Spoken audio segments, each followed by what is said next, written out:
জুলাই গণহত্যার বিচার শেষ না হওয়া পর্যন্ত নিষিদ্ধ আওয়ামী লীগ ৩০ কর্মদিবসের মধ্যে জুলাই ঘোষণাপত্র প্রকাশ। দেশের মানুষ আওয়ামী লীগকে চায় না, মন্তব্য মির্জা ফখরুলের। বাংলাদেশ প্রশ্নে আপোষহীন বিএনপি। বিচারের জন্য হাসিনাকে ফেরানোর চেষ্টা চলছে, জানালেন স্বরাষ্ট্র উপদেষ্টা। আব্দুল হামিদকে দেশ ত্যাগে সহায়তাকারীদের ছাড় নয়। এবং মার্কিন মধ্যস্থতায় বন্ধ হলো ভারত পাকিস্তান যুদ্ধ, বিকেল থেকেই কার্যকর হয়েছে, জানালো দিল্লি ও ইসলামাবাদ।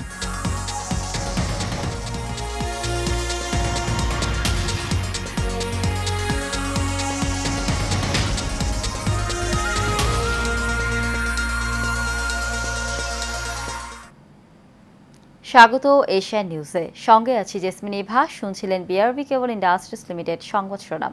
এবার চলে যাব পুরো খবরে। দেশের রাজনীতিতে আওয়ামী লীগের কার্যক্রম নিষিদ্ধের সিদ্ধান্ত নেওয়া হয়েছে বলে জানিয়েছেন অন্তর্বর্তী সরকারের আইন উপদেষ্টা আসিফ নজরুল। শনিবার রাতে রাষ্ট্রীয় অতিথি ভবন যমুনায় উপদেষ্টা পরিষদের বৈঠক শেষে এক ব্রিফিংয়ে এই তথ্য জানিয়েছেন তিনি। আইন উপদেষ্টা বলেন, সভায় আন্তর্জাতিক অপরাধ ট্রাইব্যুনালের সংশোধনী অনুমোদিত হয়েছে। সংশোধনী অনুযায়ী আন্তর্জাতিক অপরাধ ট্রাইব্যুনালের কোনো রাজনৈতিক দল ও তার অঙ্গ সংগঠন বা সমর্থক গোষ্ঠীকে শাস্তি দিতে পারবে না। তিনি জানান, উপদেষ্টা পরিষদের বৈঠকে আন্তর্জাতিক অপরাধ ট্রাইব্যুনালে বাংলাদেশ আওয়ামী লীগ ও তার নেতাদের বিচার কার্যক্রম সম্পন্ন না হওয়া পর্যন্ত আওয়ামী লীগের যাবতীয় কার্যক্রম নিষিদ্ধ করার সিদ্ধান্ত নেওয়া হয়েছে। এর পাশাপাশি আজকের উপদেষ্টা পরিষদের বৈঠকে জুলাই ঘোষণাপত্র আগামী ৩০ কার্যদিবসের মধ্যে চূড়ান্ত করে প্রকাশ করার সিদ্ধান্ত নেওয়া হয়েছে। সংশোধনী অনুযায়ী আন্তর্জাতিক অপরাধ ট্রাইব্যুনাল কোনো রাজনৈতিক দল, তার অঙ্গ সংগঠন বা সমর্থক গোষ্ঠীকে শাস্তি দিতে পারবে।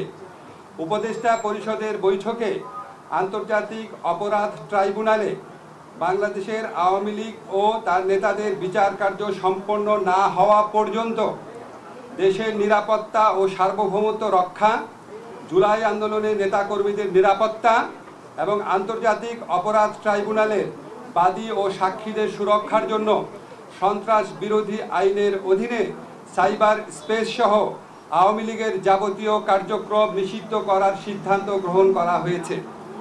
এ বিষয়ে প্রয়োজনীয় পরিপত্র পরবর্তী কর্মদিবসে জারি করা হবে। এর পাশাপাশি আজকের উপদেষ্টা পরিষদের বৈঠকে জুলাই ঘোষণাপত্র আগামী ৩০ কার্যদিবসের মধ্যে চূড়ান্ত করে প্রকাশ করার সিদ্ধান্ত গৃহীত হয়েছে। পরবর্তী নির্দেশনা না দেয়া পর্যন্ত সচিবালয়, প্রধান উপদেষ্টার বাসভবন ও পার্শ্ববর্তী এলাকায় সভা সমাবেশ, গণজমায়েত, মিছিল এবং শোভাযাত্রা নিষিদ্ধ করেছে ঢাকা মহানগর পুলিশ।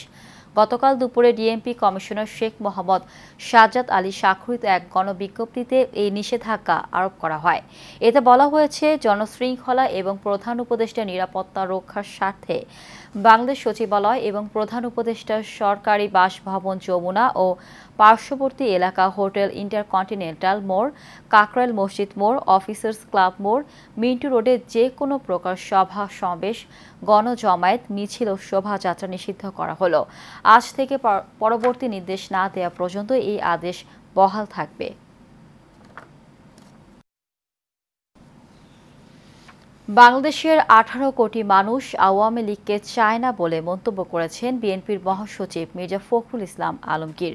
গতকাল বিকেলে চট্টগ্রামের ঐতিহাসিক পোলো গ্রাউন্ডে জাতীয়তাবাদী যুবদল, স্বেচ্ছাসেবক দল ও ছাত্রদলের উদ্যোগে তারুণ্যের সমাবেশে প্রধান অতিথির বক্তব্যে তিনি এই কথা বলেন।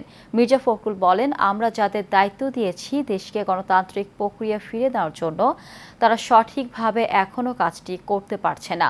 ফলে মাঝে মাঝেই সমস্যা সৃষ্টি হচ্ছে।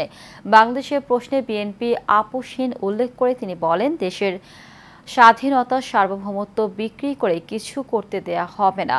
সমাবেশে বিএনপির সিনিয়র নেতারা বলেন, গণতন্ত্রের পথ কেউ যাতে রুদ্ধ করতে না পারে সেজন্য সবাইকেই সজাগ থাকতে হবে। জন্ম দিয়েছে লাখো লাখো সৈনিকের সেই চট্টগ্রামে আজকে মুক্ত পরিবেশে আমার তরুণ ভাইদের সামনে দাঁড়িয়ে কথা বলবার দুটো সুযোগ পাওয়ার জন্য। পলাতক প্রধানমন্ত্রী শেখ হাসিনাকে দেশে ফিরিয়ে আনতে ইন্টারপোলের মাধ্যমে কাজ করা হচ্ছে বলে জানিয়েছেন স্বরাষ্ট্র উপদেষ্টা লেফটেন্যান্ট জেনারেল অবসরপ্রাপ্ত জাহাঙ্গীর আলম চৌধুরী।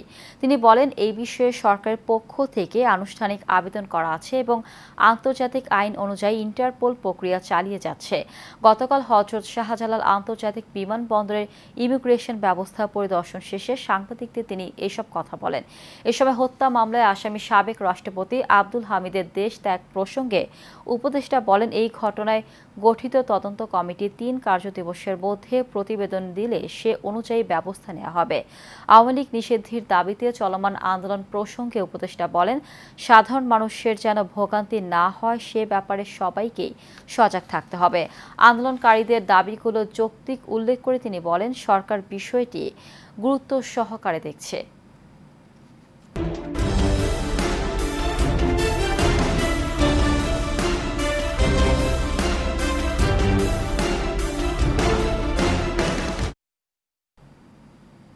গাইবান্ধার সাঘাটায় সাবেক ছাত্রদল সহ সভাপতি আব্দুল খালেক রব্বানীর স্মরণে স্মৃতি সংসদের উদ্বোধন করা হয়েছে। এপ্রিল শনিবার বিকেলে হলদিয়া ইউনিয়নের গোবিন্দপুর গ্রামে উদ্বোধনী অনুষ্ঠানে প্রধান অতিথি হিসেবে বক্তব্য রাখেন গাইবান্ধা জেলা বিএনপির সদস্য কামরুজ্জামান সাইদী সোহাগ। বিশেষ অতিথি হিসেবে বক্তব্য রাখেন ঝুমারবাড়ি ইউনিয়ন বিএনপির আহ্বায়ক আবু তাহের, হলদিয়া ইউনিয়ন বিএনপির যুগ্ম সাধারণ সম্পাদক আবু বকর সিদ্দিক, ফেরদৌস হোসেন সহ আরও অনেকে। শেষে শহীদ আব্দুল খালেক রব্বানীর কবর জিয়ারত করেন গাইবান্ধা জেলা বিএনপির সদস্য কামরুজ্জামান সাইদী সোহাগ। গাজীপুর মহানগরীর টঙ্গী পূর্ব থানার ৪৮ নম্বর ওয়ার্ডে ইমন নামের এক লোকের বিরুদ্ধে মানববন্ধন করেছে এলাকাবাসী। ইমনের বিরুদ্ধে নারীদেরকে উত্তপ্ত করার, যৌন হয়রানি এবং পুরুষদেরকে হামলা করার, বিভিন্নভাবে হয়রানি ও নির্যাতন করার অভিযোগ উঠেছে। এসব হয়রানি থেকে প্রতিকার পেতে ইমনকে দ্রুত গ্রেফতারের দাবি জানান সকলে।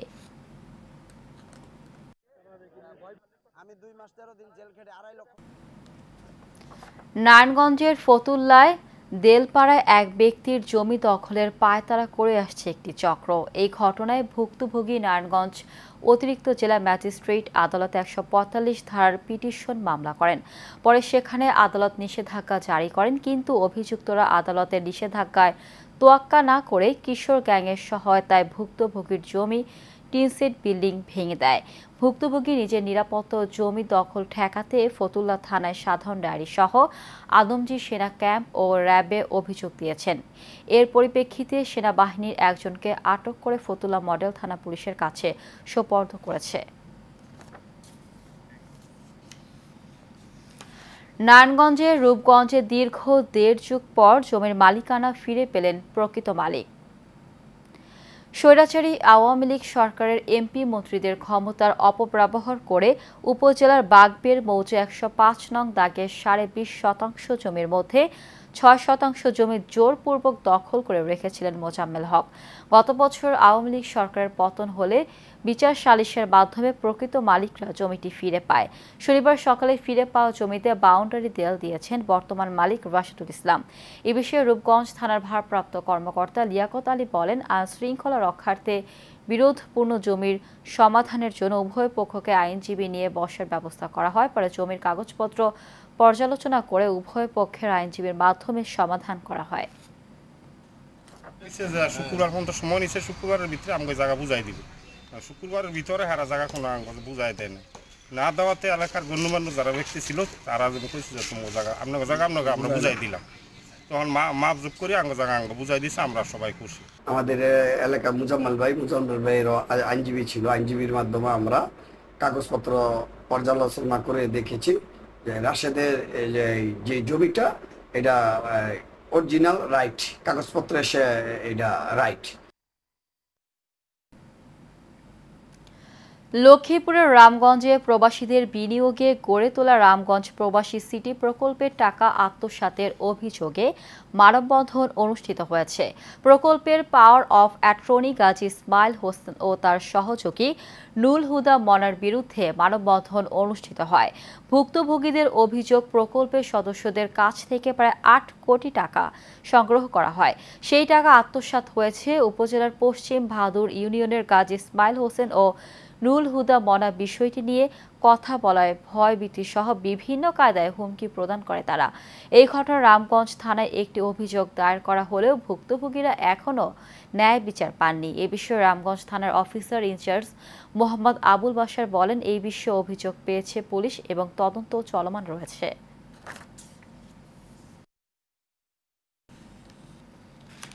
নাটোরের সমাজ কল্যাণ মন্ত্রণালয়ের অধীনে স্বীকৃতিপ্রাপ্ত প্রতিবন্ধী বিদ্যালয়গুলো এমপিওভুক্ত করার দাবিতে মতবিনিময় সভা করেছে শিক্ষক ও কর্মচারীরা।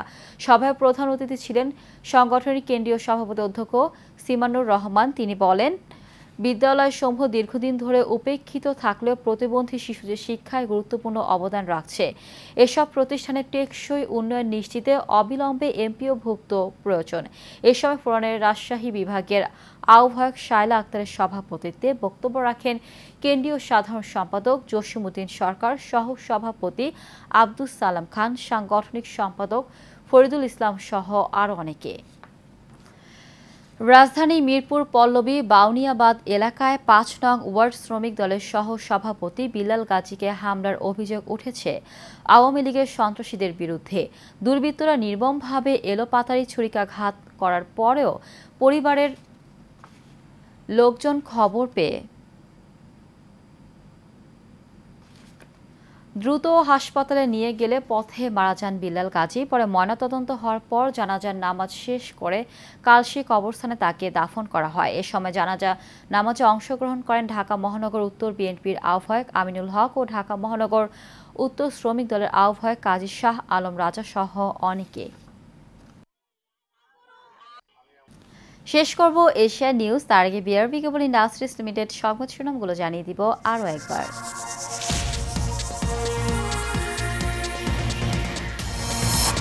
জুলাই গণহত্যার বিচার শেষ না হওয়া পর্যন্ত নিষিদ্ধ আওয়ামী লীগ ৩০ কর্মদিবসের মধ্যে জুলাই ঘোষণাপত্র প্রকাশ। দেশের মানুষ আওয়ামী লীগকে চায় না, মন্তব্য মির্জা ফখরুলের। বাংলাদেশ প্রশ্নে আপোষহীন বিএনপি। বিচারের জন্য হাসিনাকে ফেরানোর চেষ্টা চলছে, জানালেন স্বরাষ্ট্র উপদেষ্টা। আব্দুল হামিদকে দেশ ত্যাগে সহায়তাকারীদের ছাড় নয়। এবং মার্কিন মধ্যস্থতায় বন্ধ হলো ভারত পাকিস্তান যুদ্ধ, বিকেল থেকেই কার্যকর হয়েছে, জানালো দিল্লি ও ইসলামাবাদ।